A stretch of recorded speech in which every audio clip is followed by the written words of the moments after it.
Hey, what's up, guys? It's Brayden TCT, and welcome back to another Rise of Civilizations video. In today's video, we are going to be talking about which civilization is the best to switch to.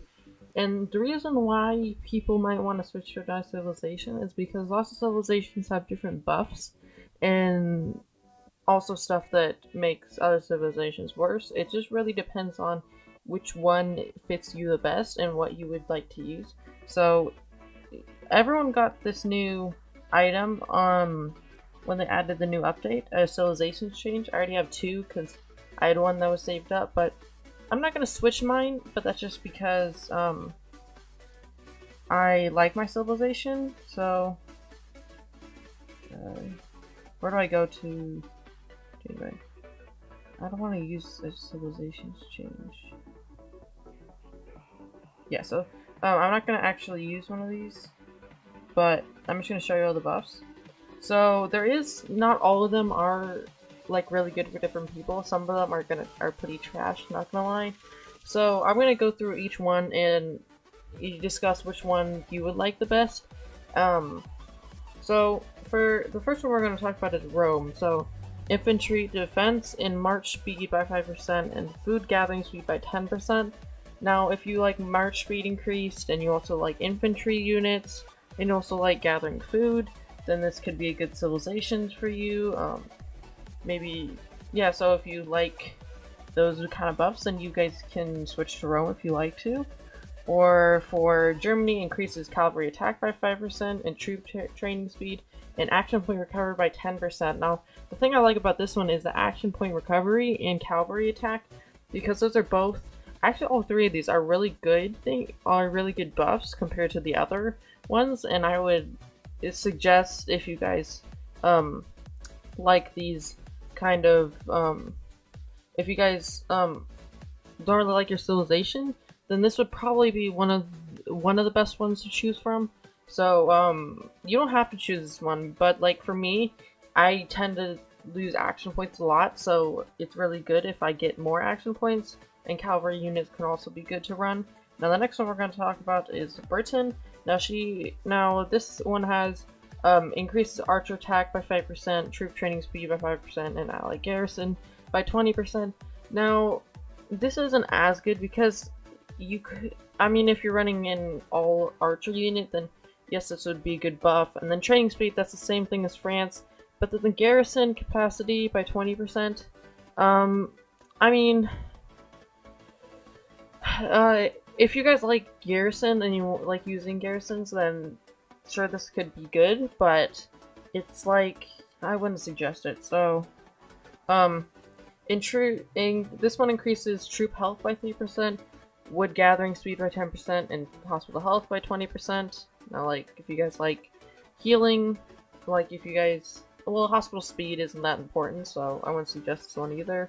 Wood gathering speed, that's okay. Troop health, eh. So, next one, Spain increases cavalry defense by 5%, experience gains by other neutral units by 10%, and resource production by 20%. So this is good for cavalry and attacking neutral units and resource production, which is the farms and stuff. So like that one's pretty good.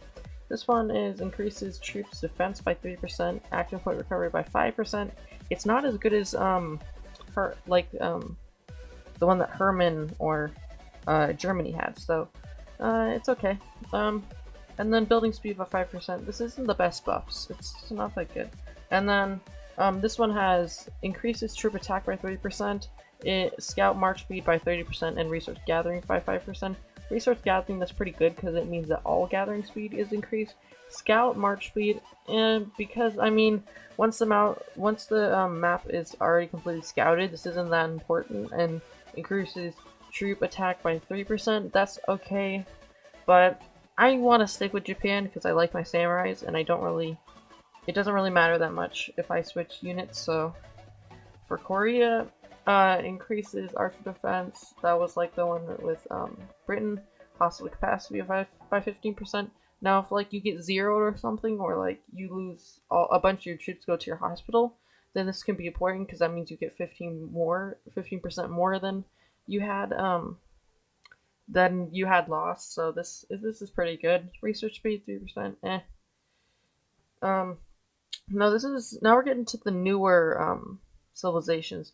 This one increases cavalry attack by 5% and damage dealt to barbarians and other neutral units by 10%, and damage dealt to rallied armies by 5%.